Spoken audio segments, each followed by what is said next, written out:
around the world. Go ahead. Hey, Jen, a few quick questions on COVID, and then I have a foreign policy question for you. Now that the FDA's vaccine advisors have recommended boosters for people 65 and up, how soon do you expect President Biden to get his booster shot, and will he do so on camera?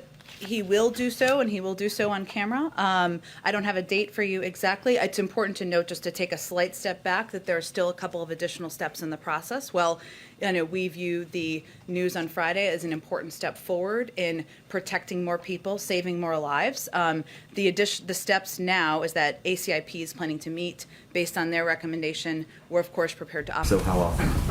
He is tested regularly. He was tested last week, and his test was negative, but he is tested regularly. And just lastly on this front, has he gotten or does he plan to get a flu shot? I will talk to his doctor. I got a flu shot last week. They're broadly available, but I will check and see if we have an answer to that question. And then just on the foreign policy front with the UN visit tomorrow, President Biden came into office declaring that America is back and vowing to reinvigorate U.S. alliances. But in recent weeks, we've seen European allies be unsettled by the execution of the U.S.'s withdrawal from Afghanistan. The administration has admitted to mistakenly killing 10 civilians in this drone strike. And now the U.S.'s oldest ally, France, has recalled its ambassador after being blindsided by this submarine deal with Australia. So my question to you is, how is the president going to restore U.S. credibility at the UN this week after all of that? Well, why don't I give you a bit of what you can hear the president talk about tomorrow in his remarks. And obviously, as you know, he'll have a number of bilateral meetings tomorrow as well as later this week. And to the degree you all have questions, I'm happy to speak to those as well.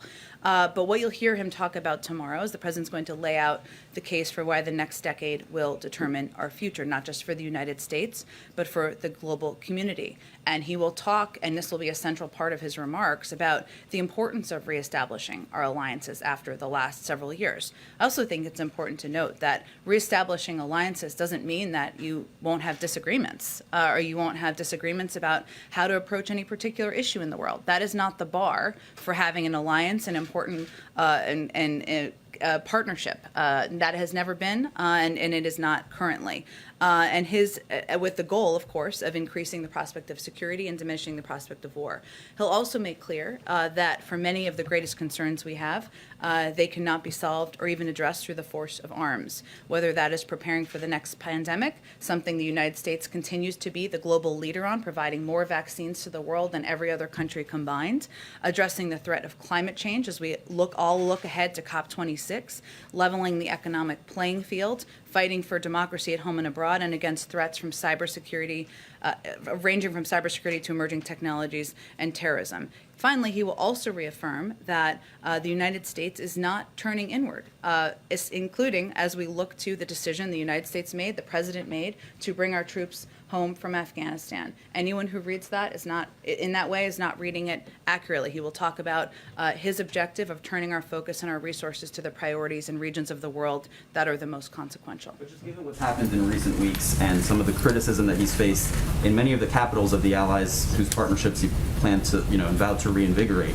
does he believe there's work to be done to restore that credibility, or to is there address a country the or? that... Well, tell me which country is telling you that we don't have credibility in the world? I didn't say countries are saying there's no credibility, but there has been criticism in foreign capitals in recent weeks, including with many of those partners who the president said he was going to reinvigorate these alliances with. So how does he square? But the reason I asked that question is because I think it's important to note that criticism of a decision is different from criticism of the credibility and leadership of the United States, broadly speaking.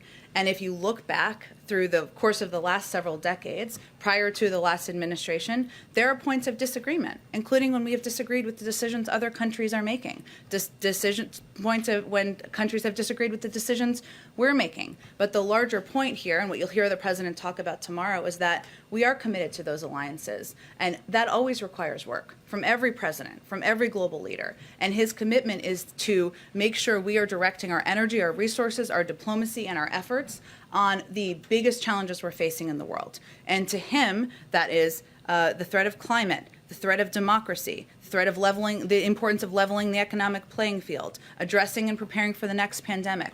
Those are all issues that we will continue to work with our partners on, including those who may disagree with decisions we've made about a variety of issues.